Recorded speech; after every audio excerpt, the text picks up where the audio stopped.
Hi everyone! So this is the part 2 na nung ating school history. But just to give you a recap, dun po sa part 1, sinabi ko na yung anak ko is nag-nursery, nag-preschool, nag-kinder, nag-Montessori, tapos nag-pandemic tayo. After the pandemic, in-enroll ko siya sa isang SPED class, pero pang school readiness lang yon. Tapos after that school year, this year, naka-SPED 1-on-1 po yung anak ko. So backtrack muna tayo doon sa SPED class na una yung after the pandemic. That was last year. Tapos last year din po, nakapagpa-reassessment kami sa aming developmental pediatrician. And that was the time na nabigyan po yung anak ko ng good behavior. Semi-independent siya kasi kaya po niyang tulungan yung sarili niya, potty trained, kayang maligo mag-isa, kaya mag-toothbrush mag-isa, kayang kumuha ng pagkain mag-isa. Basically, yung mga basic na kaya niyang gawin sa sarili niya. And sinabihan kami ng aming DevPed na pwede na pong i-transition to adulthood yung anak ko. So that was the next level. And then pinag-usapan din po namin yung education and nabanggit ko na mahina nga yung anak ko sa academics. So sa mga past vlogs ko, nabanggit ko sa inyo na parang sa tingin ko lang sa experience namin and sa other friends ko din, parang there are two types. Merong mga batang may autism na magaling sa academics pero hindi po ganun ka independent or syempre merong kailangan pang ayusin ng kaunti sa behaviors. Yung anak ko naman po, good behavior pero mahina sa academics. And then because of that, sinabihan po ako ng aming developmental pediatrician na i-enroll si Fia sa isang pre-vocational training. Nagtanong po ako sa mga occupational therapist namin kung ano yung school na makakapag-provide or center na makakapag-provide ng kailangan ng anak ko sa pre-vocational training. And so far, dito po sa Manila, there's only one school na pwede. So papakita ko sa inyo.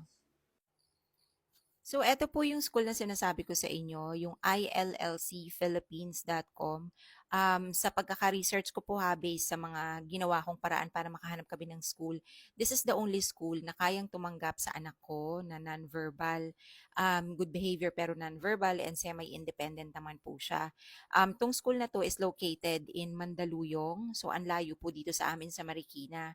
Ngayon, isa pa pong concern ko is this one.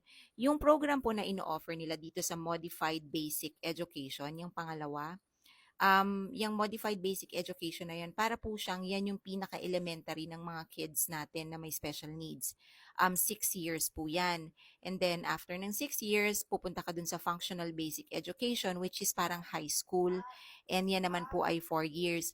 Before ka pa lang makapag-transition doon sa education program. Yan. And then, yan na yung mga susunod na programs nila. Doon po sa Modified Basic Education, parang yun yung mga pinaka-elementary ng ating mga kids with special needs. So parang yun yung grade 1 to grade 6. Pero in the middle naman, nagkakaroon daw po sila ng assessment kung ready na yung bata na mai-transfer doon sa susunod na program, which is yung Functional Basic Education. Yung Functional Basic Education naman, that will serve as parang high school nila, parang high school ng mga special needs. And that's another 4 years. Pero hindi rin kailangan tapusin yung 4 years kasi may assessment uli kung ready na yung bata to be transferred to transition education program. So ang ganda kasi meron po tayong school na ganito.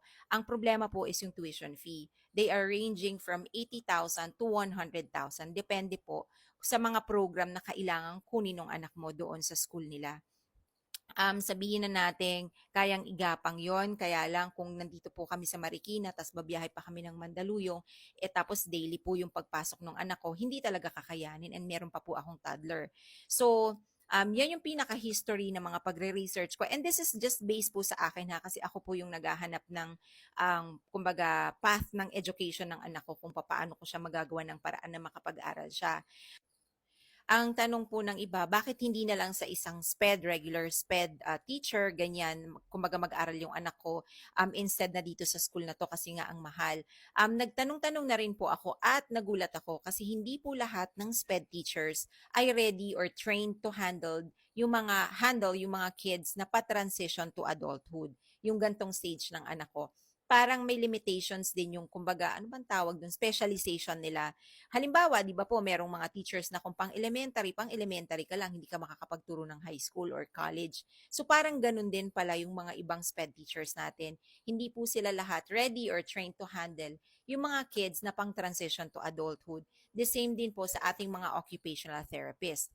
So hindi namin maiipasok si FIA dito sa ILLC kasi ang layo. So, ang ginawa ko po muna is nag-DIY po ako. Gumawa po ako ng sariling team ko or team namin na tutulong sa anak ko para ma-ready siya sa school readiness. Kaya po, meron akong OT uli ngayon, meron akong speech ngayon, meron kaming SPED one-on-one, tapos meron pa po kaming home program OT. So, yun po yung tinatawag ko na team para akong nag-DIY and iisa po yung goal namin. On a quarterly basis, nagmi-meeting po kami sa Zoom para malaman kung ano yung progress ng anak ko. So, yan, ganyan yung naging inquiry ko or path para makapag-research kung saan ko maiipasok yung anak ko. Kasi nakakalungkot lang na wala palang mga school na ganun dito sa Pilipinas or dito sa Manila na mag-a-accept sa ganyang sitwasyon ng anak ko. Ayun, nakakalungkot lang sana maasikaso ng mga organizations, mailapit sa gobyerno yung mga gantong klase ng problema. Kasi kung ako po na vlogger, kaya ba nating lumapit? Kanino tayo lalapit? Kumbaga, mas maganda kasi kung mga organizations po ng mga special needs dito sa Pilipinas or dito sa Maynila yung lalapit sa gobyerno para po maisaayos yung mga ganyang klase ng concerns natin as parents. So yung iba about our team, ganyan, i-explain ko na lang po sa mga susunod na vlogs ko. Hanggang dito na lang. If you have questions, comment down below. Thanks. Bye-bye.